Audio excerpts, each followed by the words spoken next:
करेंगे।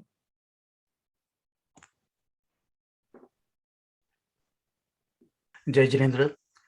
जय जीवम जिनेन्द्र। जीवम दवम जिणवर वसहेण जैन निडिठम देविंद विंद वंदम वंदे तम सवदा शिरसा। जय जिनेन्द्र। बहुत बढ़िया। जय जिनेन्द्र। चलिए, तो अपना ग्रंथकर्ता आचार्य नेमिचंद सिद्धांति देव और अब तक अपन ने पेज नंबर 6 इस पर अपनी चर्चा चल रही थी। पेज नंबर 6 पे, है ना। बात चल रही थी कि मंगलाचरण क्यों किया जाता है, इसके 4 बिंदुओं पर अपनी एट लास्ट चर्चा चल रही थी। अच्छा, दूसरा जो अपना लास्ट क्लास में प्रकरण आया था 100 इंद्रों से बंधित, है ना। तो मेरी चर्चा हुई, अमित भैया जी से भी चर्चा हुई और विद्वानों से भी चर्चा हुई। तो सबका मंतव्य ऐसा था कि एंगल यहाँ पर ये चल रहा है कि वे जिनेंद्र भगवान कैसे हैं। तो जिनेंद्र देव की महिमा करने के लिए कह रहे हैं कि जिस जिस गति के जो जो सुपीरियर मोस्ट हैं वे जिन्हें वंदित करते हैं, वंदना करते हैं। पर्पस यहाँ पर इतना है कि 100 इंद्रों के द्वारा वंदित हैं जो। तो यहाँ महिमा हमारे को किसकी करनी है? जिनेंद्र देव की। अब रही बात इसकी कि वे 100 के 100 इंद्र सम्यक दृष्टि ही होंगे, तो कह रहे ऐसा कोई जरूरी नहीं। और ये भी एक बात है कि 100 इंद्र हमेशा उपस्थित रहते होंगे, ये भी कोई जरूरी नहीं। दूसरी बात, यदि कोई सम्यक दृष्टि जीव है ना, और वो देवगति में जा रहा है, तो वो नियम से वैमानिक आदि में जाएगा। अब वो भवनवासी, व्यंतर और ज्योतिषी में गया, है ना, तो हो सकता है पूर्व में वो सम्यक दृष्टि हो, जैसे कलाबेन ने बात की थी, पूर्व में सम्यक दर्शन हो, छूट गया हो, कोई वापस सम्यक दर्शन कर ले, तो भी 100 इंद्रों में कितने सम्यक दृष्टि होंगे, कितने मिथ्या दृष्टि होंगे, या किन्हीं ने नया प्रकट किया होगा, कोई पूर्व से लेके आए होंगे। तो पूर्व से लेके आने वाले तो फिर वैमानिक आदि में नहीं जाएंगे, है ना। वो वहां जाके नया सम्यक दर्शन, या फिर पहले किया हो, छूट गया हो, फिर सम्यक दर्शन किया, ऐसा सम्यक दर्शन प्रकट कर सकते हैं। तो ये तो उन 100 इंद्रों की बात है। प्रकरण यहाँ पे उन इंद्रों का नहीं चल रहा है, प्रकरण ये चल रहा है उन्हें जिनेंद्र भगवान की महिमा करनी है कि अपने अपने कुल के, अपने अपने जाति के जो सुपीरियर मोस्ट हैं, वे भी जिनकी वंदना करते हैं। यहाँ पर्पस ये चल रहा है। और देखो, इसमें भी ये विकल्प मुझे भी आया था, और मनीष जी से बात हुई तो उन्होंने भी ये वाली बात कही। क्या बात कही? कि देखो, समंत भद्र आचार्य देव ने आप तो मीमांसा के अंदर उन्होंने यही बात की है। क्या बात की है? कि हे प्रभु, सर्वज्ञ वीतरागी प्रभु, हम आपको इसलिए वंदना नहीं करते क्योंकि आप 100 इंद्रों के द्वारा वंदित हो। हम आपको इसलिए वंदना नहीं करते क्योंकि आप परम उदारी शरीर वाले हो। हम आपकी इसलिए वंदना नहीं करते क्योंकि आप समो शरणादि विभूतियों से युक्त हो। हम आपकी इसलिए वंदना नहीं करते क्योंकि आप आकाशगामी हो। ये सब काम तो कोई विक्रिया से भी कर सकता है। प्रभु, आपकी वंदना का हेतु तो सर्वज्ञ और वीतरागता है ना। तो इस तरह से उस प्रश्न का ये पूरा समाधान है। ठीक है, जिनवाणी स्यादवाद मई है, जहां जैसी अपेक्षा हो, बहुत सुंदर है जी। हाँ, उस अपेक्षा को अपन को समझना चाहिए। तो अभी यहाँ बात चल रही है कि शिष्टाचार वो मंगलाचरण क्यों किया जाता है, तो कह रहे हैं नास्तिकता का त्याग।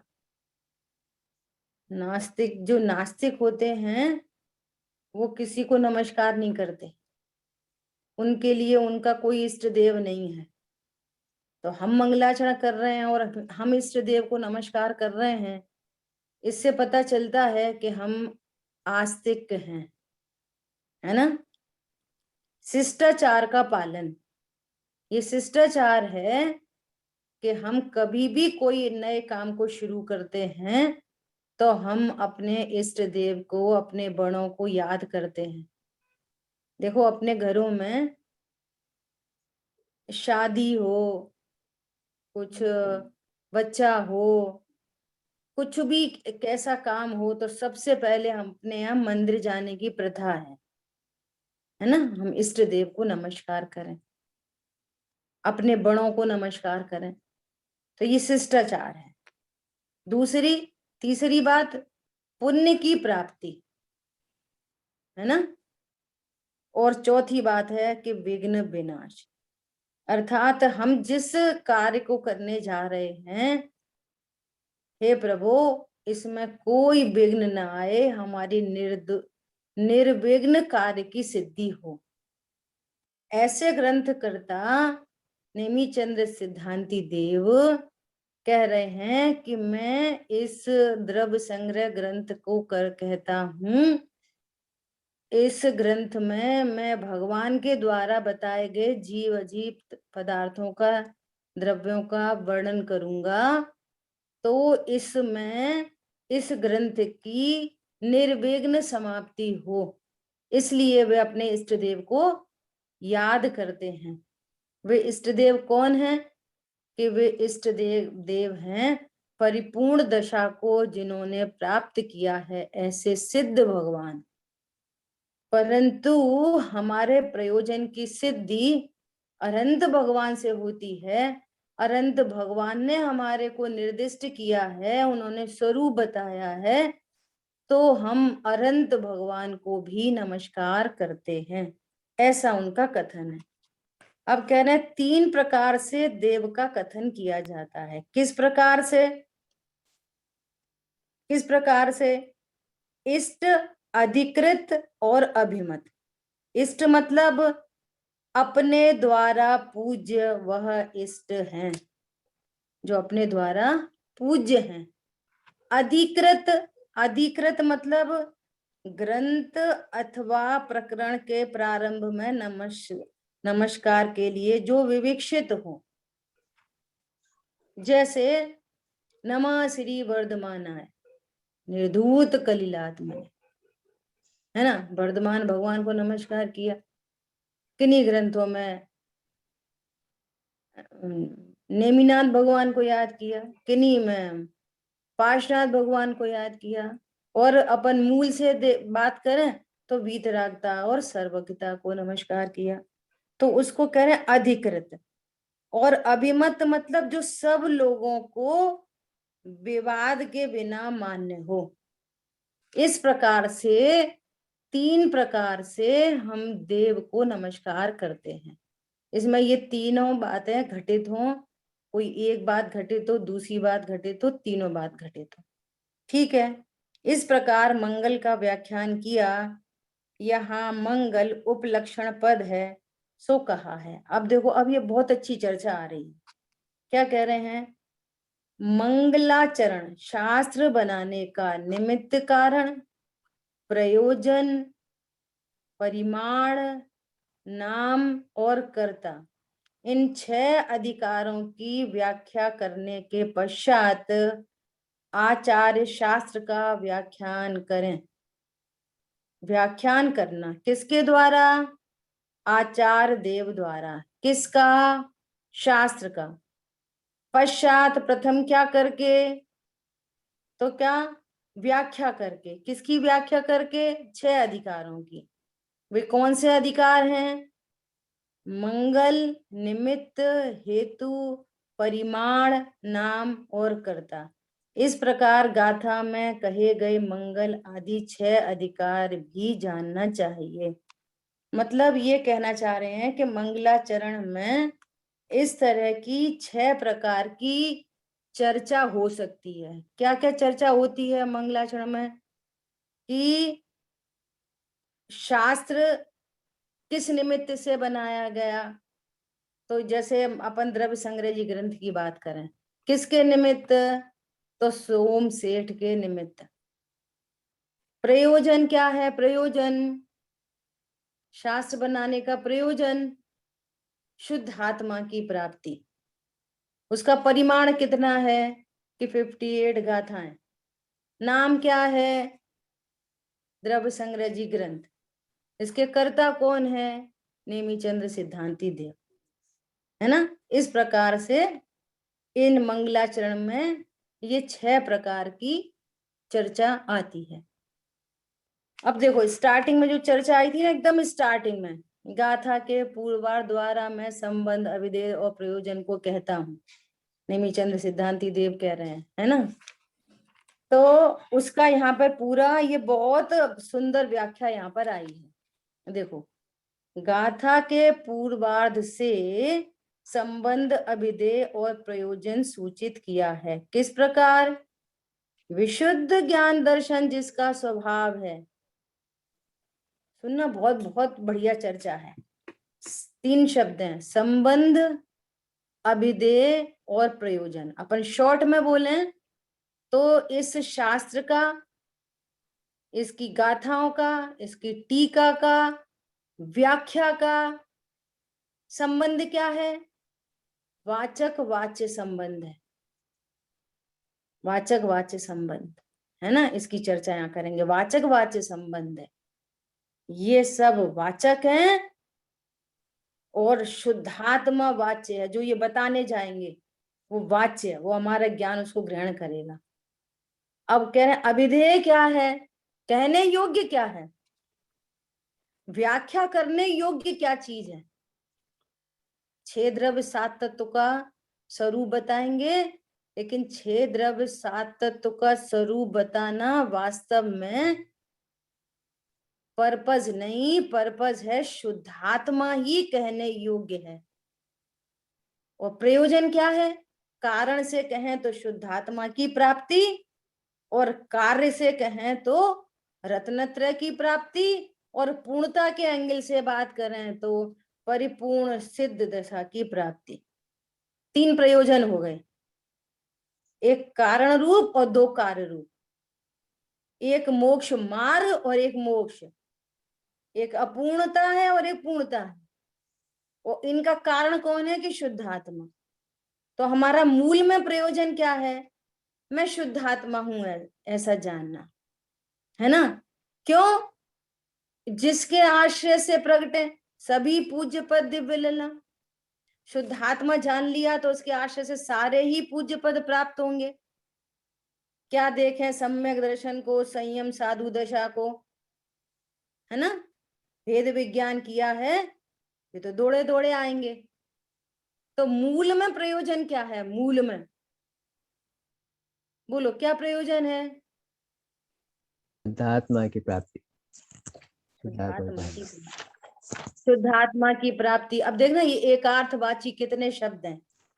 शुद्धात्मा की प्राप्ति कहो, निर्विकल्प स्वसंवेदन कहो, आत्मानुभूति कहो, मोह का नाश कहो, दुखों का नाश कहो, ये सब एकार्थवाची बात है। सुख की प्राप्ति कहो। हाँ, सुख की प्राप्ति हो, क्योंकि शुद्धात्मा को जानने पर ये सब बाई 1 get 3 फ्री। हाँ, ऐसा है ना। तो ये पूरी चर्चा देखो यहाँ पे अभी अपन पढ़ते हैं। विशुद्ध ज्ञान दर्शन जिसका स्वभाव है। किसका स्वभाव है विशुद्ध ज्ञान दर्शन? ऐसे परमात्मा के स्वरूप आदि के विवरण रूप जो वृत्ति ग्रंथ वह व्याख्यान है। देखो, शुद्धात्मा परमात्मा विशुद्ध दर्शन ज्ञान जिसका स्वभाव है, ऐसे परमात्मा के स्वरूप को कहना ये व्याख्यान है। इसका व्याख्यान किया जाएगा यहाँ पर, और उसका प्रतिपादन करने वाला जो गाथा सूत्र वह व्याख्या है। इस प्रकार व्याख्यान और व्याख्या रूप संबंध जानना। व्याख्यान व्याख्या बात कह दी, प्रतिपाद्य और प्रतिपादन संबंध, वाचक वाच्य संबंध, है ना। अब देखो बात आगे आ रही है, जो व्याख्या करने योग्य सूत्र हैं वे भी अभिधान वाचक प्रतिपादक कहलाते हैं। ये सूत्र जो हैं ये क्या हैं? वाचक हैं, प्रतिपादक हैं। किसका प्रतिपादन करेंगे? ये विशुद्ध ज्ञान दर्शन जिसका स्वभाव है ऐसे परमात्मा स्वरूप का। देखो आगे कह रहे हैं, अनंत ज्ञानादि। अभिधान का क्या है? अभिधान मतलब जैसे कह रहे हैं ना, क्या कहने योग्य, वो अभिधेय, और जिसको कहा जा रहा है वो अभिधान। अभिधान और अभिधेय, ऐसे ये सब व्याकरण के और साहित्य के टेक्निकल वर्ड हैं, इसलिए अपन ने एकदम सरलता से जैसा गुरुओं ने समझाया वैसा आपके सामने प्रतिपादन किया। संबंध मतलब वाचक वाच्य संबंध, अभिधेय मतलब कहने योग्य। तो वो कहने योग्य क्या है? जिसको कहा जा रहा है ना वो अभिधान, अभिधेय अभिधान। ऐसा समझो कि ये गाथा सूत्र वाचक हैं। किसके वाचक हैं? वाच्य, वाचक वाच्य संबंध, वाच्य, उनका वाच्य कौन है? जैसे हमने बोला पेंसिल, तो ये शब्द है ना पेंसिल, ये वाचक, और पेंसिल शब्द सुन के हमारे को ये पेंसिल ख्याल में आ गई, ज्ञान में विषय बन गई पेंसिल, वो वाच्य हो तो गया। वो शब्द हो गए वाचक। पेंसिल वर्ड PENCLE, ये वाचक। और ये पेंसिल शब्द ने हमको किसका ज्ञान करा दिया? वस्तु का। वो तो शब्द है, शब्द में तो पेंसिल है नहीं है, शब्द तो शब्द है, लेकिन शब्दों के माध्यम से हमने अर्थ को पहचान लिया। हाँ जी। तो वो अर्थ हो गया वाच्य और शब्द हो गए वाचक। समझ आ गई बात? हाँ जी, हाँ जी। ऐसे ही प्रतिपाद्य, प्रतिपादक, प्रतिपादन करने वाले। ये प्रतिपादन करने वाले कौन है? शब्द, भाषा वर्गणा, शब्द, जिनवाणी, दिव्य ध्वनि, हाँ जी। ये ग्रंथ, ये सूत्र, ये सब क्या है? वाचक। वाचक का वाच्य क्या है? अब जिसको भी बता रहे हैं छह द्रव्य को बताएंगे, तो छह द्रव्य वाच्य हो गए। शुद्धात्मा बताएंगे, शुद्धात्मा वाच्य हो गए। हाँ जी। ऐसा वाचक वाच्य संबंध, ऐसा अभिधेय और अभिधान, ऐसा। हाँ जी। ठीक है, ठीक। अब देखो बहुत अच्छी चर्चा आ रही है। आगे आगे आगे लिखा है, देखो अभिधेय, सेम टू सेम बात लिखी है। देखो यहाँ पे, अनंत ज्ञानादि, अनंत गुणों के आधारभूत परमात्मा आदि का स्वभाव वो क्या है? वो अभिधेय है। आ गई ना बात? अभिधान, अभिधान, वाचक, प्रतिपादक, ये सब एकार्थवाची हैं, है ना।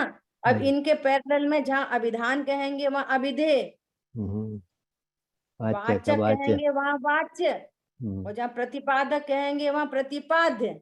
हाँ जी, बस ऐसा है ना। जैसे निश्चय व्यवहार में लगाते ना कि व्यवहार क्या है? प्रतिपादक। तो व्यवहार के द्वारा किसका प्रतिपादन किया जा रहा है? निश्चय का। निश्चय का, है ना। तो निश्चय हो गया प्रतिपाद्य, किसके द्वारा? व्यवहार के द्वारा।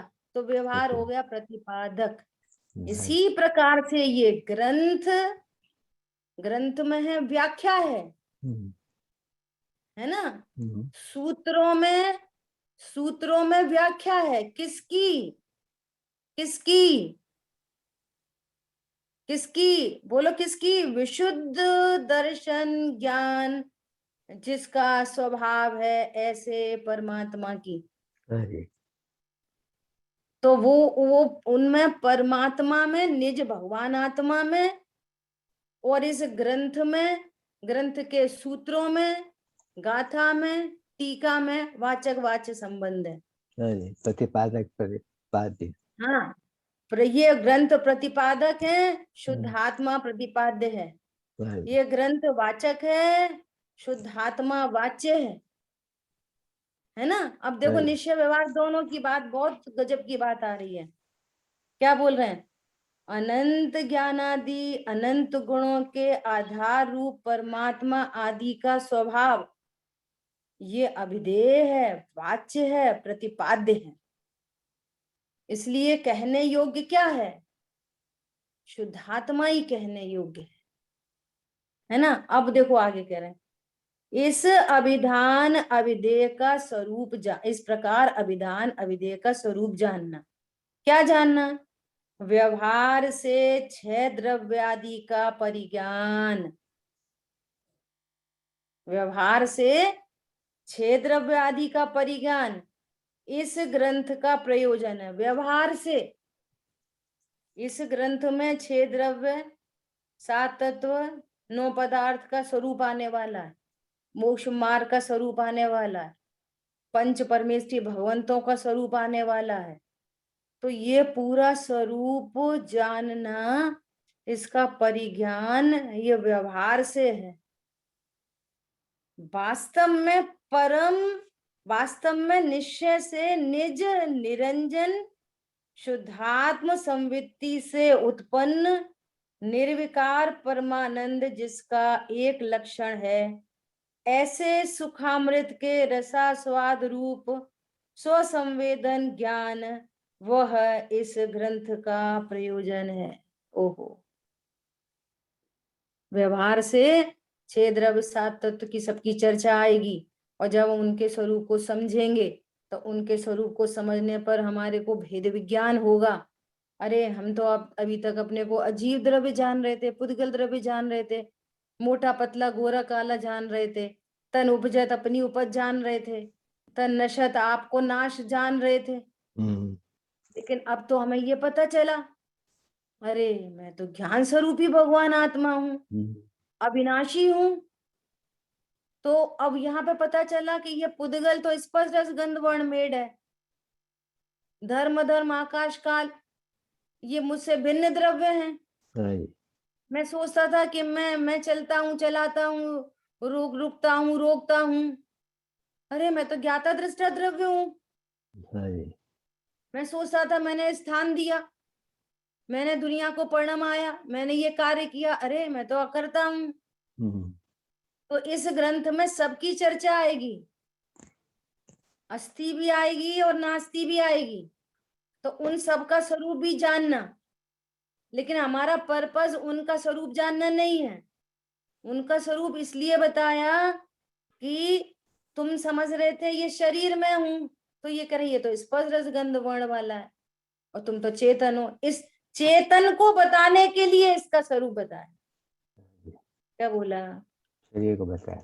यही इस ग्रंथ की यही कला है, इस ग्रंथ की यही विधा है।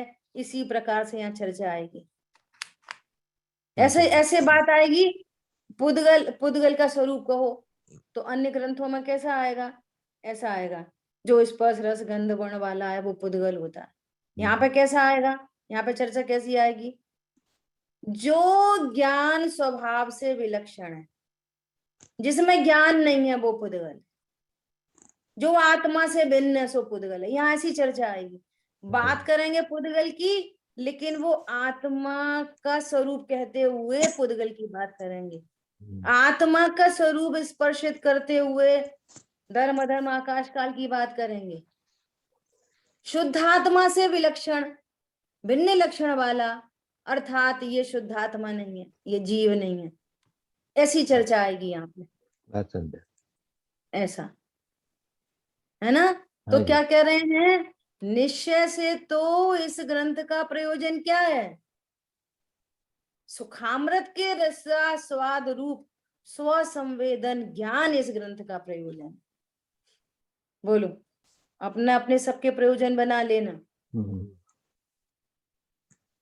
इस ग्रंथ की स्टार्टिंग में, इस ग्रंथ के मिड में, इस ग्रंथ के अंत में, जिसकी जहां जैसी योग्यता हो उसको स्व संवेदन ज्ञान प्रकट हो, ऐसा इस ग्रंथ का प्रयोजन है। इतना बड़ा प्रयोजन लेके चले हैं। तो ग्रंथकर्ता तो लेके चले हैं, टीकाकार मुनिराज भी लेके चले हैं, लेकिन ये प्रयोजन हमको लेके चलना है तो हमारा कल्याण होगा। ऐसा नहीं अभी तो पढ़ रहे हैं, अभी तो समझ लें, अभी तो सुन लें, फिर बाद में करेंगे, अभी कहाँ कर पाएंगे, अभी तो पंचम काल है, काल बहुत खोटा है, अभी कहाँ किसी को ध्यान होता है, अभी कहाँ सम्यक दर्शन होता है। ऐसी नेगेटिव एटीट्यूड का विचार नहीं रखना। समझ में आ रही है बात? हाँ, ये इस ग्रंथकर्ता का प्रयोजन है। बोलो, टीकाकार मुनिराज का प्रयोजन है। फिर हमारा प्रयोजन क्या है? देखें देखें वे क्या कह रहे, देखें देखें। हमारा भी यही है। हमारा भी यही प्रयोजन। देखो, इतनी सरल बात है अगर देखा जाए तो। जैसे लौकिक में हमें कोई बीमारी होती है ना, लौकिक में, तो हम कभी नहीं कहते ऐसा देखें देखें डॉक्टर क्या कहेगा, चलो देखते हैं डॉक्टर क्या कहेगा, चलो देखते हैं कितनी फीस लेगा, चलो अपन देखेंगे इसका प्रेस्क्रिप्शन कैसा आएगा, अपन फिर औरों से भी टैली करेंगे। बोलो, ऐसा कोई करता है? नहीं करता। डॉक्टर के पास गए मतलब हमें सही होना है। उसने 4 दिन की दवाई दी तो हमारी एक्सपेक्टेशन तो ऐसी होती है कि हम पहली डोज में सही हो जाएं। नहीं सही हो जाएं, पूर्ण सही नहीं हो जाएं, तो हमें कुछ सही का तो आभास हो कि हाँ पहले से अब बेटर है, बेटरमेंट तो लगे कम से कम पहली डोज में। वहां तो पूरे के पूरे ग्रंथ पूरे हो जा रहे। निरंतर श्री गुरु के द्वारा समझाए जाने पर भी, बोलो, ये काम पहली गाथा में नहीं हो सकता, एक ही गाथा में नहीं हो सकता। बोलो, जैसे वहां हम एक डोज में चाहते हैं ऐसे एक गाथा में हो सकता है, 2 गाथा में हो सकता है। थोड़ा तो कब? थोड़ा तो होगा। हाँ, कब? कब? जब हम अपना लक्ष्य बनाएंगे। जैसा जैसा यहाँ पर कहा जा रहा है हमारा ज्ञान एकदम वैसा वैसा स्वीकार करे। मैं अनादि से रोगी हूँ, उपचार कराने आया हूँ। अनादि से क्या रोग है? अज्ञान मोह राग द्वेष का रोग है। मिथ्यात करो। हाँ, ये मेरा रोग है। देह रोग का रोग मेरा रोग ही नहीं है। और देह के रोग से कोई इस विश्व में कोई ऐसा जीव नहीं है जो देह के रोग से दुखी होता है ही नहीं, स्वरूप ही नहीं है। साक्षात तो दिखता है, जो साक्षात दिखता है वो भ्रम है, भ्रम की जिंदगी है वो। जरा सा उंगली में अभी ब्लेड लग जाए, खून लग जाए, बोलो अभी दुख होएगा कि नहीं? नहीं, खून से दुख नहीं होगा, ब्लेड लगने से दुख नहीं होगा, किसी भी जीव को नहीं होता। ज्ञानी अज्ञानी मिथ्या दृष्टि एक इंद्री दो इंद्री किसी को दुख नहीं होता। क्या बोला? मोह है इससे। मैं देह हूं, ऐसे ऐसे श्रद्धान से दुख उत्पन्न होता है। मैं देह हूं, ऐसे विपरीत ज्ञान से दुख होता है। वीर सागर जी भाई साहब बोल रहे थे कि इस आकाश में जितने तारे हैं वे तारे भी कम पड़ जाएंगे, इतने अनंत दुख हैं इस जीव को एक लाइफ स्पैन में कि वे तारे भी कम पड़ जाएंगे। और उसका कारण क्या है?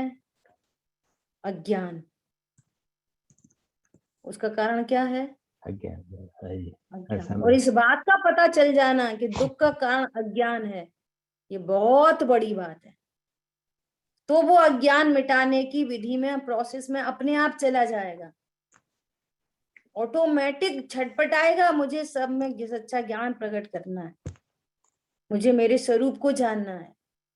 शुद्धात्मा को नहीं जानता, इसलिए दुख उत्पन्न हो रहा है। ये सब कुछ दुख है ही नहीं, ये दुख का कारण ही नहीं है। और अज्ञान का कोई बचाव नहीं है। हम तो ऐसा जान रहे थे, उनने ऐसा कह दिया इसलिए दुख है। ये कोई बचाव है? इस बात से दुख मिट जाएगा? बोलो। पूरी दुनिया में, विश्व में कहीं चले जाओ,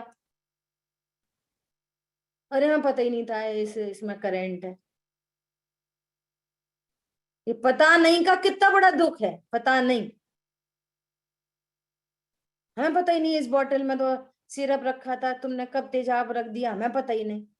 पता नहीं से क्या होता है? पता नहीं से तो मौत हो गई। हमें पता ही नहीं, ये रेड सिग्नल हमें दिखा नहीं, पता नहीं से तो एक्सीडेंट हो गया और पेनल्टी लग गई। पता नहीं से कोई काम बनता है? अज्ञानता बचाव नहीं है। अज्ञानता बचाव नहीं है। अज्ञानता को दूर करना मस्ट एंड फर्स्ट है। बाकी जो कुछ काम होए नहीं हो मत हो। आ रही बात समझ में? हाँ जी। बोलो, कितनी गजब की बात कह रहे हैं। स्व संवेदन ज्ञान। गुरुदेव श्री कह रहे हैं, हूं आत्मा छू एम नक्की कर। खूब नक्की करो। वो स्वाध्याय के 5 भेद है ना, 5 भेद से पढ़ो, सुनो, समझो, पूछो, फिर पूछो, फिर पूछो, फिर समझो। टोडरमल जी ने पूरी विधि लिखी है सम्यक के सन्मुख में थर्स्टी में।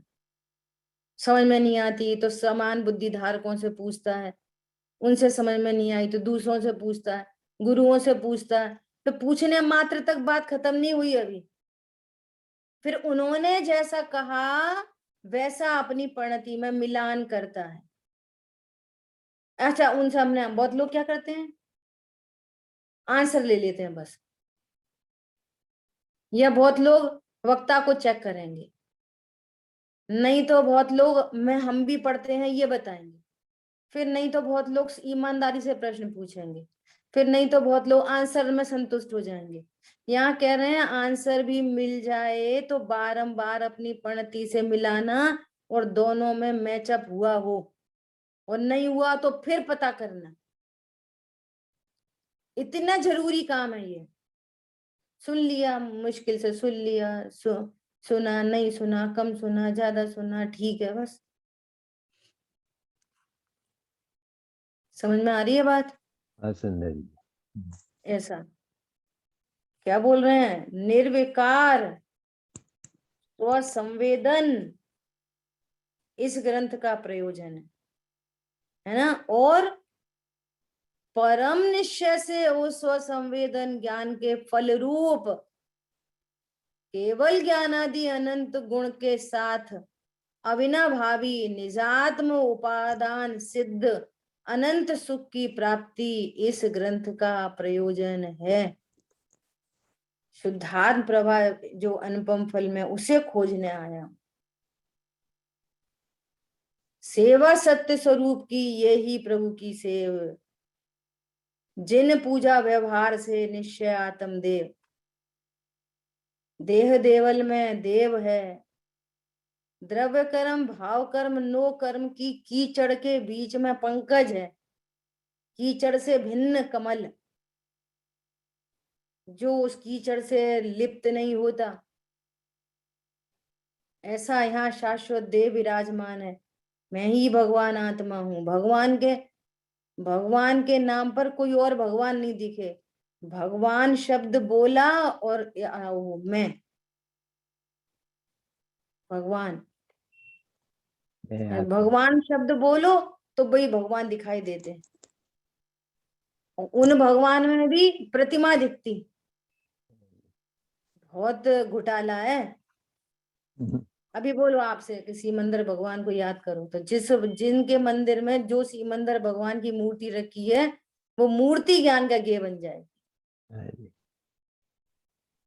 स्वरूप ज्ञान का गे नहीं बनेगा। स्वरूप सीमंदर भगवान मतलब अनंत भगवान, जीव वस्तु अनंत गुणों की अनंत शुद्ध पर्याय प्रकट हुई, अनंत चतुष्टय के धारी। ऐसा कोई जीव अल्पकाल में इस संसार से मुक्त आत्मा मुक्त होने जा रही है। ये पूरा भाव भाषण वो अब विचार करो सीमंदर देव। महावीर भगवान बोलो तो जीव यही बात। वस्तु स्वरूप, स्वरूप सीमंदर भगवान का ज्ञान अर्थात सीमंदर भगवान का स्वरूप, भगवान का गे बनना। भगवान ज्ञान में गे बने तो भगवान में क्या क्या गे बना? गे मतलब स्वरूप, उनका उनका स्वरूप। समझ में आ रही है? गेयाकार का दूसरा नाम स्वरूप भी है। समझ में आ रही है बात? स्वरूप ये है भगवंतों को नमस्कार। तब तो वो व्यवहार नमस्कार भी हुआ, नहीं तो व्यवहार नमस्कार भी नहीं हुआ। कहीं कुछ और ज्ञान में बसा है आपके जो भगवान नहीं है। ठीक है, तो क्या कह रहे हैं? शुद्धात्म स्वरूप की प्राप्ति, रत्नत्रय की प्राप्ति, मोक्ष मार्ग की प्राप्ति और साक्षात मोक्ष की प्राप्ति इस ग्रंथ का स्वाध्याय का प्रयोजन है। ये प्रयोजन है। अब देखो गुरुदेव श्री के प्रवचन अपन शुरू करते हैं आज से। गाथा 1 पर प्रवचन। जैसे पिछले ग्रंथ में अपन अंडरलाइन करते थे, थोड़ा थोड़ा छोड़ते थे, थोड़ा थोड़ा, कोई सी एक लाइन भी छोड़ने जैसी नहीं है। हाँ सच बात है दीदी, एक एक लाइन से जाने जैसा है गुरुदेव की। हाँ, क्योंकि इस ग्रंथ में वो वर्ड टू वर्ड वाला तो सिस्टम है नहीं। ये ऑलरेडी है ना, मूल चीज निकाल के इस ग्रंथ में रखी है। एक एक शब्द में मर्म है बहुत गजब का, है ना। तो अपन बहुत गंभीरता से स्वाध्याय करेंगे। हाँ एक एक लाइन से जाएंगे तो गुरुदेव का हृदय समझ सकेंगे। हाँ ठीक है, तो अभी देखो क्या कह रहे हैं। देखो निर्ग्रंथ दिगंबर संत श्री नेमी चंद्र सिद्धांत चक्रवर्ती, तो गुरुदेव श्री सिद्धांत चक्रवर्ती कहते हैं। ठीक है, ये कंफ्यूजन कहो या किन्हीं की मान्यता हो कि वे दो नहीं एक ही हैं या वगैरह वगैरह, वो अपनी डिटेल में चर्चा हो गई तो समझ लेना। जंगल में रहने वाले, आत्मा के आनंद में झूलने वाले, रमण करने वाले महान संत थे। देखो इस बात को पढ़ते पढ़ते मुझे एक विकल्प हो रहा है। क्या विकल्प आया? कि टॉपिक बहुत तरह के होते हैं, है ना। एक कोई इतिहास से रिलेटेड होता है, जैसे 3 लोक की रचना है तो 3 लोक में पूरा मैथमेटिकल, कितने राजू, कितने असंख्यात, कितने क्या, वो सब, कौन सा द्वीप, कौन सा समुद्र, ये सारी चीज है ना। तो हमको इस बात का भी बहुत ध्यान रखना चाहिए। अपन ये नहीं कह रहे कि हमें इतिहास पर लापरवाही रखें, 3 लोक की रचना पर लापरवाही की बात नहीं है। कभी कोई बात यदि फंस जाए बीच में तो उसके महत्व को ध्यान में रखना चाहिए, है ना, कि ये थोड़ा सा गौर करने लायक है कि नहीं, क्या हम इस बात को गौर कर सकते हैं, फ्यूचर में इस बात का हम समाधान ले सकते हैं, है ना। ऐसा उस चीज के पीछे बहुत ज्यादा नहीं पड़ना चाहिए। ये मेरा पर्सनल मामला है ना। लेकिन जो प्रयोजन भूत है उसमें तो जितनी ऊहापोह की जाए जितनी क्वेरी की जाए, द्रव्य गुण पर्याय ज्ञान श्रद्धा चारित्र, जैसे अपनी अभी निश्चय न व्यवहार न की चर्चा चली, निश्चय न व्यवहार न के भेद प्रभेद, निश्चय के भेद प्रभेद, ये पूरा पूरा मर्म पकड़ में आ जाए, ख्याल में आ जाए, इसमें आप जितने से ज्यादा से ज्यादा हुआ पो कर सकते हैं वो करना चाहिए। इसको तो बिल्कुल गौड़ करने जैसा इसमें कोई एंगल नहीं होना चाहिए। और इसलिए जिनागम में दो तरह के तत्व कह दिए, प्रयोजन भूत और अप्रयोजन भूत। इसमें अप्रयोजन भूत की विराधना, उनके प्रति लापरवाही का कॉलम नहीं है। आप प्रयोजन भूत को परफेक्ट करो, परफेक्शन आए, स्वभाव स्वसन्मुखता हो, तत्व निर्णय के बल पर आनंद हो, अब फिर आप खूब समय शक्ति लगाओ उधर, लेकिन उसमें हमारा ये समय नहीं निकल जाए, इस बात को हमारे को ध्यान रखना चाहिए। ठीक है, देखो क्या कह रहे हैं, वन में जैसे सिंह विचरण करते हैं वैसे ही वे आत्मा के मोक्ष मार्ग में विचरण करते थे। वे कहते हैं कि जिन वरों में प्रधान ऐसे श्री तीर्थंकर देव ने जीव और अजीव द्रव्यों का कथन किया और देवेंद्रों के समूह से बंधित हैं, ऐसे तीर्थंकर देव को मैं हमेशा मस्तक झुकाकर नमस्कार करता हूँ। नेमीचंद्र सिद्धांती देव कह रहे हैं। अब पूरी चर्चा आएगी, है ना, नयों की पूरी चर्चा आएगी। देखो विकल्प हुआ है, इसलिए ऐसा कहते हैं कि हमेशा मस्तक झुकाकर नमस्कार करता हूँ। अब गुरुदेव श्री और डाइल्यूट करेंगे चीजों को, है ना। यह तो निमित्त का कथन है, नमस्कार में भी नयों का अवलंबन लेकर अद्भुत कथन होगा। इस शास्त्र में नयों का बहुत ही सरल विस्तार है, लेके चलना सरल विस्तार है, टिपिकल नहीं समझना, है ना, पहले से लक्ष्य दे रहे हैं। अब गाथा के प्रत्येक शब्द का अर्थ करते हैं। वंदे अर्थात वंदन करता हूं, किस प्रकार वंदन करता हूं, इसमें नयों की अपेक्षा है। क्या अपेक्षा है? सबसे पहला, एक देश शुद्ध ऐसा जो निश्चय न है, उसकी अपेक्षा से स्वयं के, किसके? स्वयं के शुद्ध आत्मा का आराधन करने वाले भाव स्तवन से वंदना करता। ये है रियल भाव नमस्कार। भाव नमस्कार को शॉर्ट में बोले उसका लक्षण, तो क्या लक्षण से अपन ने चर्चा की थी? बोलो, भाव स्तवन मतलब कौन बताएगा? उनके स्वरूप का ज्ञान। नहीं, निश्चय भाव स्तवन, निश्चय भाव स्तवन की चर्चा चल रही है ना, एक देश शुद्ध निश्चय है, वो तो व्यवहारने में चला जाएगा।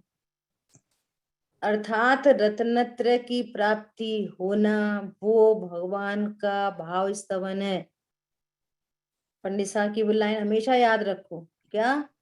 निज में ही रम जाऊं विभुवर, मैं निज में रम जाऊं, और अभिनंदन है तेरा, भगवान का अभिनंदन हो गया यदि मैं निज में रम जाऊं। यह है एक देश शुद्ध निश्चय से भगवान का भाव स्तवन। ठीक है, समय अपना हुआ है, शेष चर्चा अपन आगे करेंगे। बहुत ही बढ़िया निरूपण पूरा आएगा, असद्भुत व्यवहार से, सद्भुत व्यवहार से, निश्चय से, परम शुद्ध निश्चय से। अब तक अपन ने जो स्वाध्याय किया अपने को और उसमें क्लियरिटी आएगी, और जिससे हमारे को हमारा स्वरूप सामने आ जाए, है ना, पर्पस अपना ही है। ठीक है, शेष चर्चा। जिनवाणी के ज्ञान से सूझे लोकालोक, सोवाणी मस्तक नमो सदा दे तुम दो। बोलिए द्वारशांग मई जिनवाणी माता की जय हो।